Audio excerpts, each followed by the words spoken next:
need to check the parasitemia, because if there is too much parasite in the red blood cells, the parasite is going to die. So I take the flask, I gently swirl, try to avoid any bubbles, like to detach the red blood cells. Alright.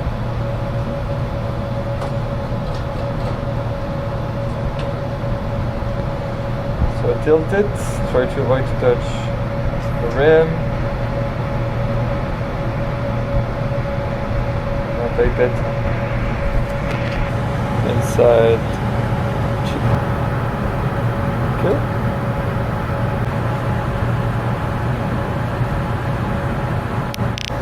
Normally it's already set up. There is a tube there to balance. RPM for 3 minutes. There's only 2% of red blood cells in the media, right? And so I spin it down, and here you have the infected red blood cells at the bottom here. Just breathe up until the layer there. Okay.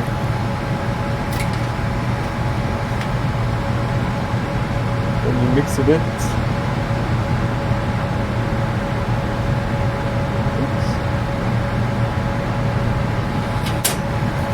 Take a bit of the parasite, put it there.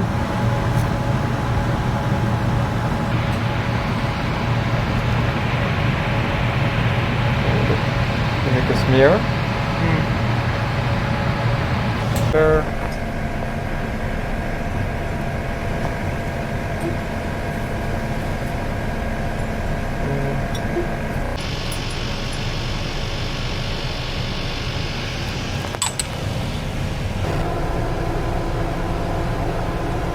One.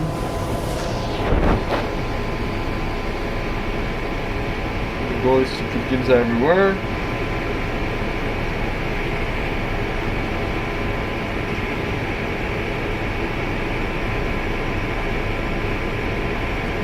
Right. Of course, I will zoom it in, but if you want to take a look, I think sure. So here you've got l'H so the red blood cells are ready to burst. Here you've got all of that. You've got like ring stages, so it's pretty early. It's like 12 hours post-infection, and here you've got like trough. Right. So like you can see, like it's multinucleated. There is what we call Amazon crystals.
So here is the blood.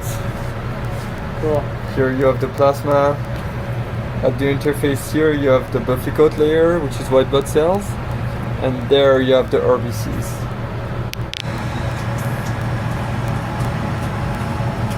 Right. And now you need to aspirate,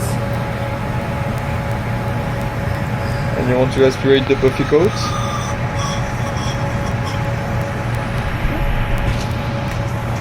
And then some bleach.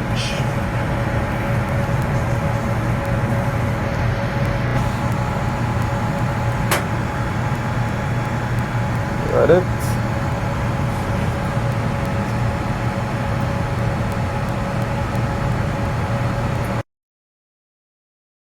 Then I will have 50% red blood cells. Right? Right. And then, so you have this. Oh.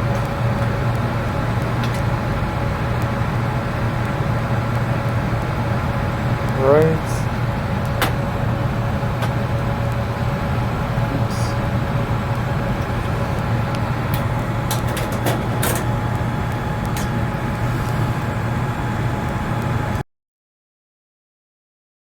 It actually there.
Always make sure it's balanced.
Okay, so my name is Dimitri Desmonts-Delamache. I'm a PhD student here working on plasmodium falciparum metabolism, and more precisely on the digestion of hemoglobin by the parasite Plasmodium falciparum.